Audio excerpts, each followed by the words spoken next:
rekan-rekan pers. Assalamualaikum warahmatullahi wabarakatuh.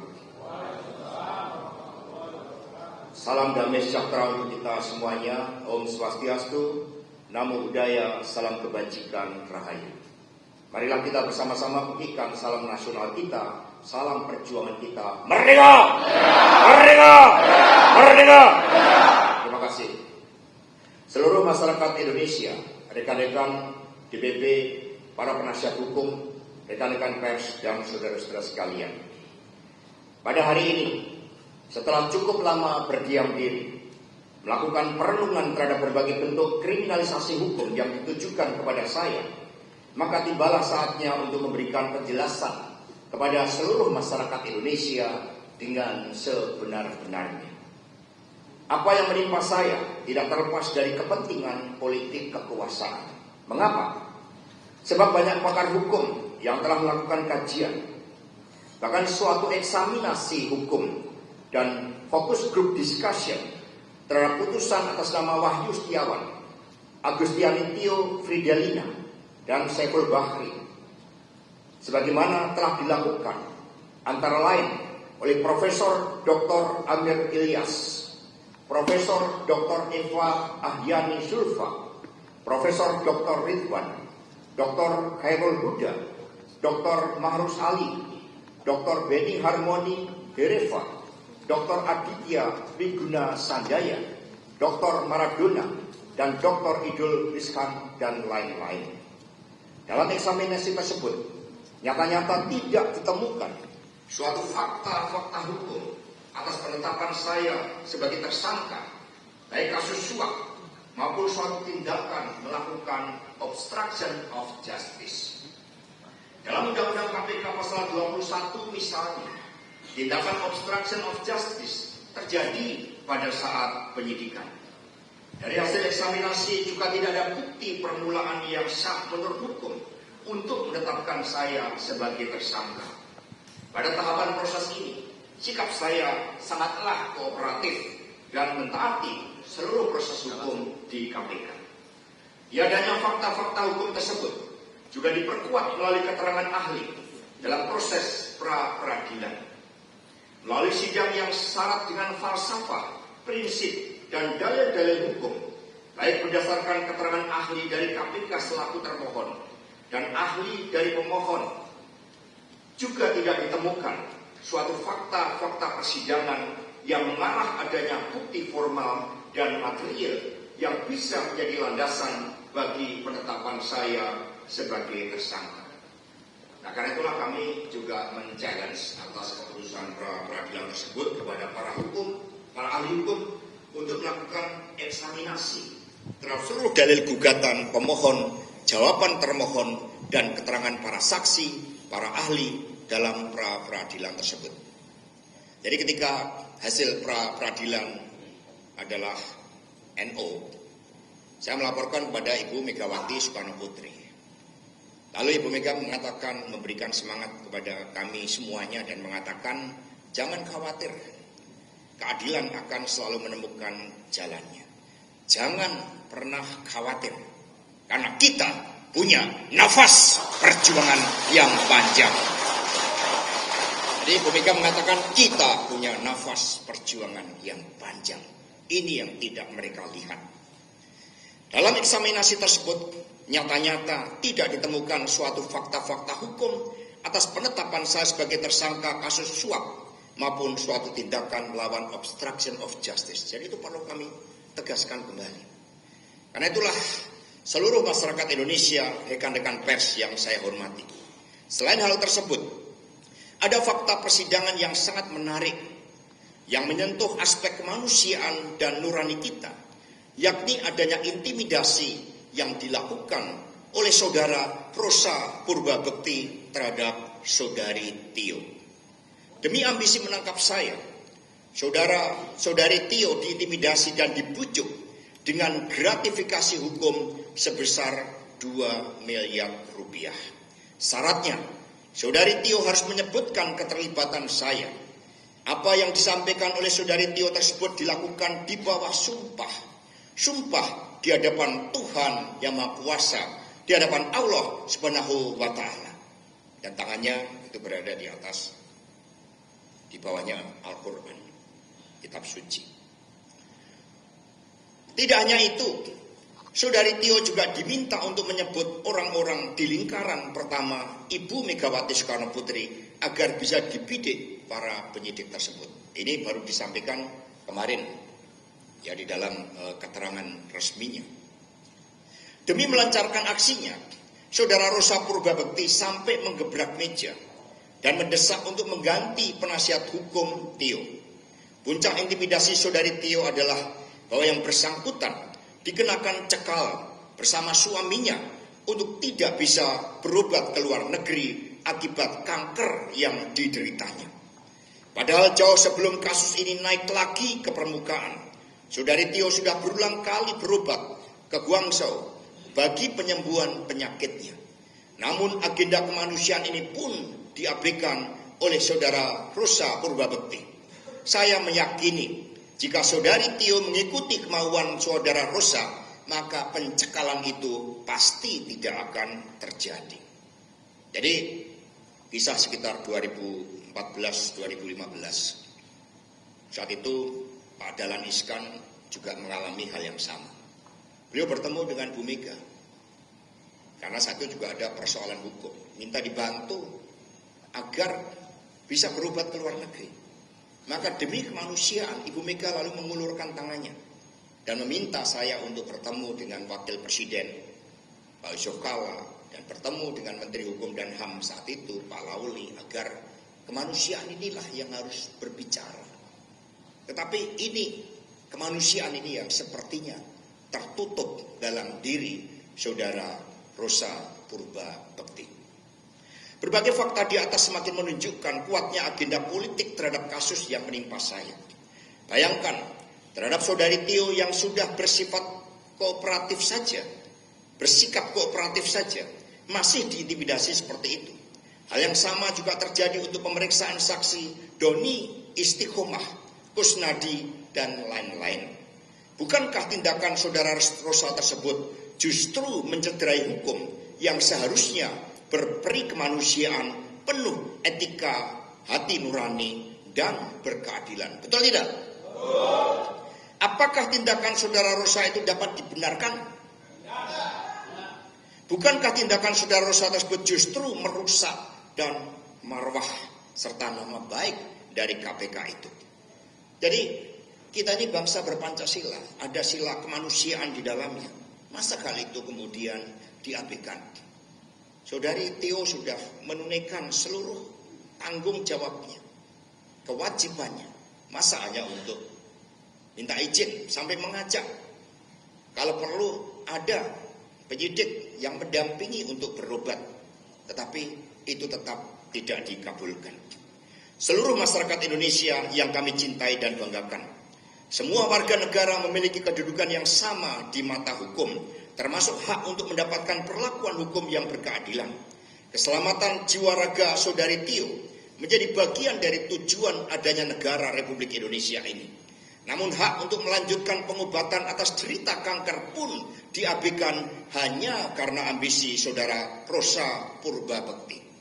Di sisi lain, berkaitan kasus yang ditujukan kepada saya, bukti-bukti yang disampaikan sebagaimana nampak di dalam sidang pra-peradilan adalah bukti terhadap suatu perkara yang sudah berkekuatan hukum tetap atau inkrah van Hewittstick. Ini terhadap keputusan yang memiliki kekuatan hukum tetap tersebut, dari keterangan para terdakwa dan saksi tidak ada yang menyebutkan keterlibatan saya. Namun sepertinya mau dipaksakan ada sumber dana yang berasal dari saya. Sekali lagi kami tegaskan bahwa perkara tersebut sudah inkrah, sanksi pidananya sudah dijalankan dan tidak ada amar putusan pengadilan yang menyebutkan keterlibatan saya. Lalu mengapa proses tersebut kembali diulang? Kecuali dalam amar keputusan ada. Jadi keputusan yang berlanjut. Dari keterangan saksi para ahli pidana dan hukum acara pidana sangat jelas terhadap pernyataan ini. Jadi tidak ada keterlibatan saya. seluruh masyarakat Indonesia yang taat pada hukum di Republik ini. Itulah proses kriminalisasi yang dilakukan secara terbuka. Perlu kami sampaikan bahwa guna mendapatkan keadilan dan sebagai hak yang dimiliki oleh setiap warga negara Republik Indonesia yang sah, serta berdasarkan pertimbangan seluruh penasihat hukum, termasuk yang hadir di sini, akhirnya kami memutuskan untuk kembali mengajukan pra-peradilan. Dalam proses ini, KPK yang menjunjung tinggi hukum seharusnya menghormati proses pra-peradilan ini. Namun yang terjadi adalah bahwa saudara Rosa Purbabekti tetap memaksakan kehendaknya untuk memeriksa saya. Ini adalah sikap yang justru tidak menghormati institusi pengadilan dan mekanisme hukum yang berkeadilan. Saya berharap sebagai bagian dari institusi penegak hukum, sudah sepatutnya kalau KPK menghormati proses pra-peradilan yang sedang kami lakukan. KPK harus memastikan penegakan hukum yang berkeadilan. Jadi rekan-rekan masih mencatat ketika Ibu Megawati mengajukan amicus curiae. Di situ Ibu menyampaikan tentang pentingnya simbol Dewi Keadilan. Matanya tertutup, memegang timbangan dengan pedang untuk menegakkan keadilan itu dengan benar sesuai dengan hati nuraninya. Itulah semangat perjuangan kami. Semangat ini muncul berkat inspirasi dari Profesor Dr. Sunarto yang saat ini menjabat sebagai Ketua Mahkamah Agung. Di dalam pidato pengukuhan guru besar beliau di Universitas Airlangga, beliau menyampaikan bahwa hukum tanpa keadilan seperti seperangkat aturan kering tanpa roh. Karena itulah seorang hakim harus bertindak sebagai pembelajar sepanjang hayat, menjadi peneliti, menjadi filsuf, agar mampu membuat keadilan yang sejati. Keadilan di luar batas formalitas hukum, serta memperhatikan dampak sosial, budaya dan kemanusiaan di saat hakim mengambil keputusan. Jadi ini penting sekali dialektika di dalam hukum untuk melihat seluruh suasana kebatinan yang ada. Beliau lebih lanjut mengatakan bahwa keadilan tidak akan terwujud jika hakim hanya terpaku pada ilmu hukum semata. Keadilan juga akan sulit terwujud bila hakim hanya menjadi mesin yang memproses hukum. Baginya, menurut Prof. Sunarto, hakim harus bisa merasakan denyut keadilan yang hidup di setiap bagian jiwanya. Jadi betapa luar biasanya pendapat dari Prof. Dr. Sunarto ini. Seluruh masyarakat Indonesia yang kami cintai dan banggakan, rekan-rekan seperjuangan semua. Pendapat Profesor Sunarto tersebut oleh Ibu Megawati Soekarno Putri dikatakan sebagai secercah harapan ketika hukum dijauhkan dari rasa keadilan, terlebih di dalam menghadapi kegelapan demokrasi akibat abuse of power dari Presiden Jokowi. Secercah harapan tersebut saya gunakan sebagai momentum untuk menyampaikan kepada seluruh rakyat Indonesia bahwa saya siap dan akan selalu kooperatif mengikuti seluruh proses hukum di KPK. Hal yang sama juga saya harapkan dilakukan oleh Komisi Pemberantasan Korupsi.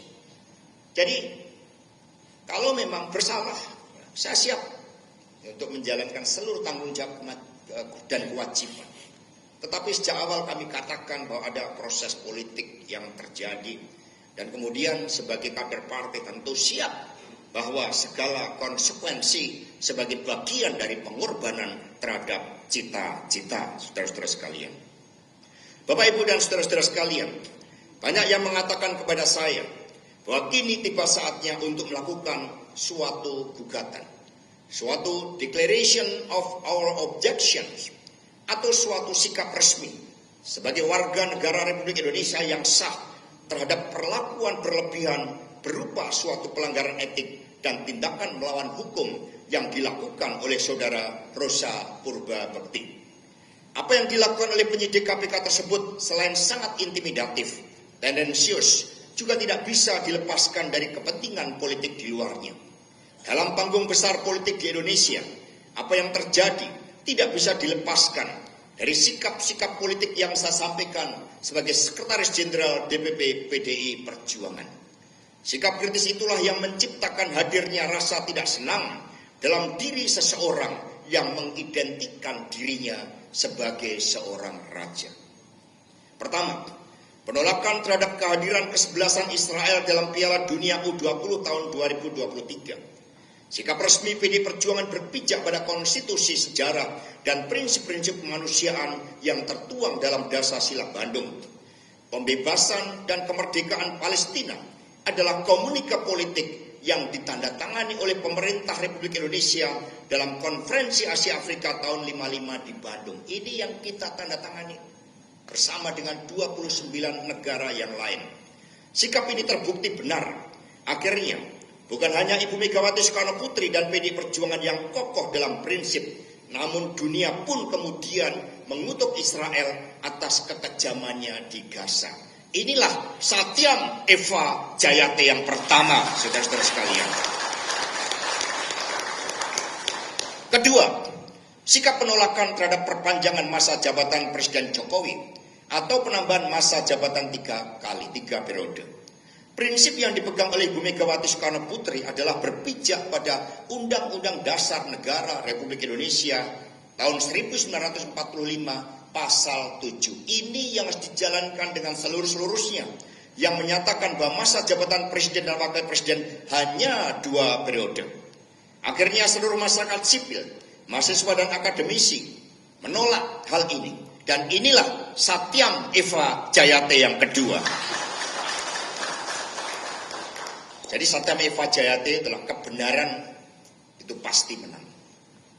Itu yang kita pegang. Ini adalah prinsip-prinsip kebenaran yang kita junjung tinggi.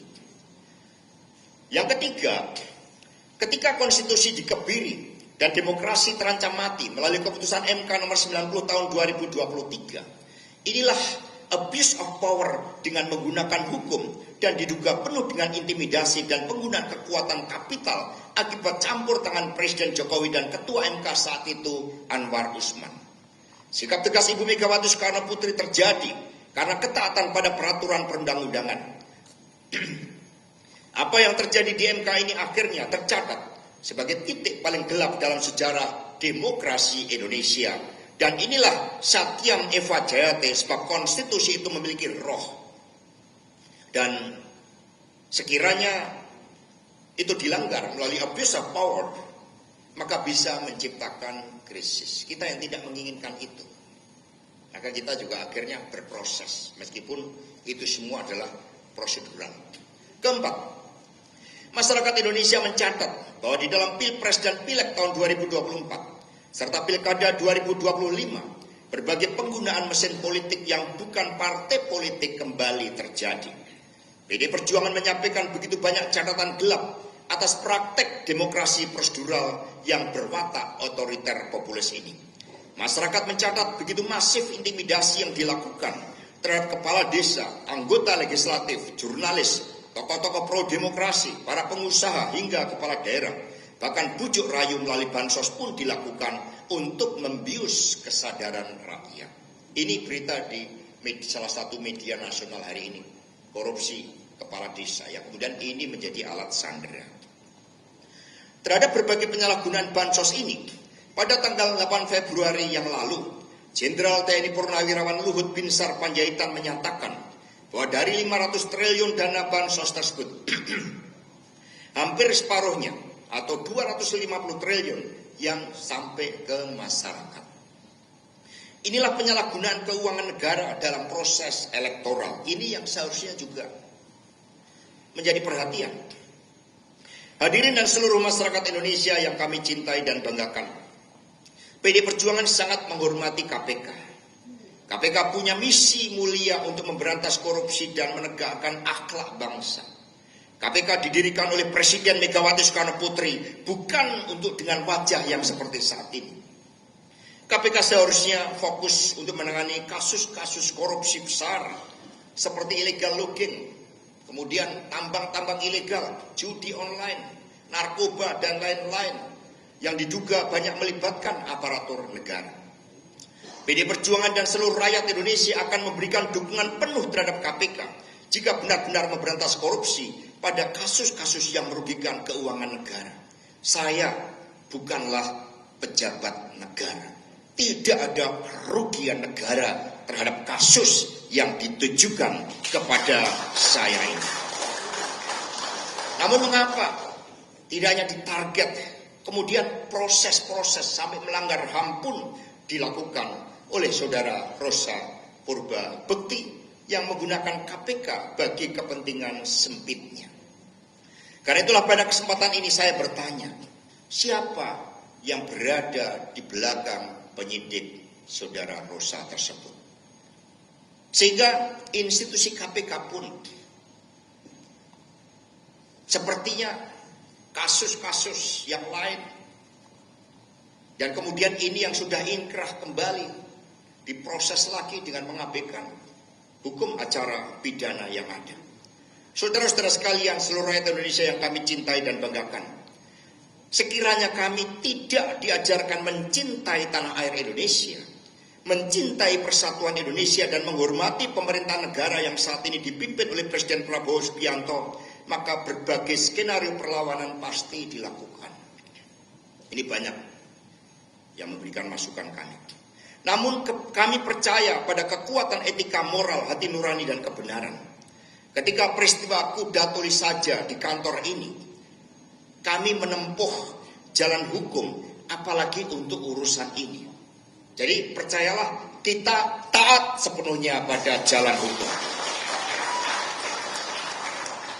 Sekiranya perlawanan semesta dilakukan, jadi kalau mau ngikutin emosi, sekiranya perlawanan semesta dilakukan, pasti akan mengguncangkan. Namun kami tidak memilih jalan itu. Kami diajarkan oleh Bu Mega politik perdamaian, politik yang bukan hiruk pikuk. Kami lebih memilih perlawanan melalui jalan hukum. Kami diajarkan untuk menghormati pemerintahan Presiden Prabowo, meskipun posisi politik kami adalah penyeimbang. Namun demi keberpihakan pada kepentingan rakyat, bangsa dan negara melalui DPR RI, karena keputusan di DPR itu diambil bersama-sama, banyak kebijakan strategis yang diberi dukungan oleh fraksi PDI Perjuangan DPR RI. Itu sikap kita. Maka kita tidak menjadi oposisi. Kita penyeimbang. Kita tidak ada kader yang kita tugaskan dalam jajaran menteri. Kita hormati seluruh kapasitas leadership dari Presiden Prabowo. Kita ikut bertanggung jawab di dalam menjaga stabilitas politik negara yang beliau pimpin. Kita ikut berjuang membangun masa depan negeri dengan penuh rasa cinta terhadap tanah air, sebagaimana juga menjadi semangat dari Presiden Prabowo. Kami juga mendukung upaya pemberantasan korupsi yang dilakukan KPK. Namun sekali lagi, KPK tidak boleh disalahgunakan oleh ambisi orang per orang penyidik hanya karena campur tangan kekuasaan politik yang ada di luarnya. Meskipun ini beberapa kali dibantah, tapi secara empiris fakta menunjukkan itu terjadi. Oleh karena itulah, Bapak Ibu dan saudara-saudara sekalian, kami mohon doanya pada hari Rabu tanggal 19 Februari 2025 besok, tim hukum PD Perjuangan akan mengadukan saudara Rosa Purba Bekti ke Dewan Pengawas KPK atas tindakan pelanggaran etik dan kesewenang-wenangan yang telah dilakukan. Ini mohon buat teman-teman pers, sikap kami ini bukanlah untuk melawan KPK. Sekali lagi, sikap ini bukanlah untuk melawan KPK. Ini di garis bawah. Sikap kami ini justru menjaga marwah KPK agar kembali pada misi utamanya. Sikap kami adalah dukungan nyata pada KPK dengan seluruh jajarannya. Jadi agar kita juga tidak dibenturkan. Karena itu Ibu Mega yang melahirkan.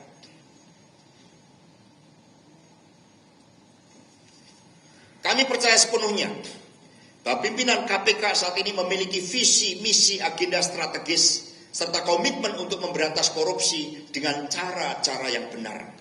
Kami percaya bahwa Dewan Pengawas KPK akan bertindak adil dan memiliki kedaulatan penuh tanpa intervensi pihak manapun untuk berani memeriksa saudara Rosa Purba Bekti yang nyata-nyata telah melakukan intimidasi dan proses penegakan hukum yang melanggar undang-undang. Tindakan yang dilakukan terhadap Kusnadi misalnya, dengan menyamar, membohongi, mengintimidasi, merampas barang-barang miliknya dan milik DPP PD Perjuangan, serta memeriksa selama hampir 3 jam tanpa surat perintah panggilan adalah tindakan melawan hukum. Dan itu dinyatakan oleh saksi ahli dari KPK sendiri, bahwa menyamar itu tidak boleh. Harus memperkenalkan diri terlebih dahulu, menunjukkan surat perintahnya. Ini tidak ada, maka dilakukan 5M tadi. Padahal barang-barang milik DPP, ada buku yang memuat rahasia partai. Bayangkan rahasia pilkada kita, perintah-perintah ibu ketua umum kita, rapat-rapat partai, itu semua disita dengan cara-cara melanggar hukum. Dan selama ini kami diamkan agar ada upaya otokritik, namun ternyata hal itu tidak dilakukan. Demikian pula intimidasi terhadap saudari Tio, Doni Istiqomah, Hasan dan lain-lain, sangat mencoreng kewibawaan KPK. Kita ingin menyelamatkan KPK. Itu misi kita semuanya. Saya sebagai sekjen, ya, boleh dilakukan suatu penelitian yang independen terhadap sikap-sikap untuk melakukan pemberantasan korupsi, termasuk di dalam tubuh partai. Ketika mau dijadikan menteri atau anggota DPR RI dari dapil manapun, lebih memilih untuk membantu ibu ketua umum di dalam mengelola partai, agar partai kita benar-benar menjadi partai ideologis yang merakyat. Itu maka kita bangun itu, berbagai program pemberantasan korupsi kita jalankan di partai kita ini. Semoga apa yang saya sampaikan ini menjadi momentum bagi seluruh anak bangsa untuk benar-benar berjuang bagi terwujudnya Indonesia yang bebas dari kolusi, korupsi, dan nepotisme yang menjadi spirit dari reformasi. Kita semua adalah anak-anak Republik Indonesia yang lahir dari keberanian melawan kekejaman hukum kolonial dan kolonialisme Belanda. Apakah hal ini akan kita biarkan kembali ketika hukum hanya dijadikan alat penindasan yang baru? Pesan Profesor Dr. Megawati Soekarno Putri sangat jelas. Kita adalah warga negara yang merdeka, warga negara yang sah, warga negara yang memiliki hak dan kedudukan yang sama di mata hukum. Karena itulah jangan takut untuk menyuarakan kebenaran. Jangan pernah takut. Pada seluruh akademisi, civil society, mahasiswa, jangan pernah takut. Pakar hukum untuk menyuarakan kebenaran, tetapi semua dengan cara-cara yang tidak melanggar hukum. Sebab kata Ibu Mega, ketakutan itu adalah ilusi. Demikian yang dapat kami sampaikan. Terima kasih kepada rekan-rekan pers atas seluruh perhatiannya, dan mohon doa restunya agar seluruh ujian-ujian ini dapat kami jalani dengan sebaik-baiknya, dengan penuh kesungguhan hati. Apabila di dalam proses ini ada hal yang kurang berkenan, kami mohon maaf. Kami tidak bermaksud untuk membuat gaduh dalam situasi politik ini. Kami ingin membangun suatu stabilitas politik agar rakyat bisa merasakan negara benar-benar hadir. Terima kasih. Wassalamualaikum warahmatullahi wabarakatuh. Shalom. Om Santi Santi Santi Om Rahayu. Terima kasih. Merdeka! Merdeka! Merdeka! Saya kembalikan kepada saudara Roni.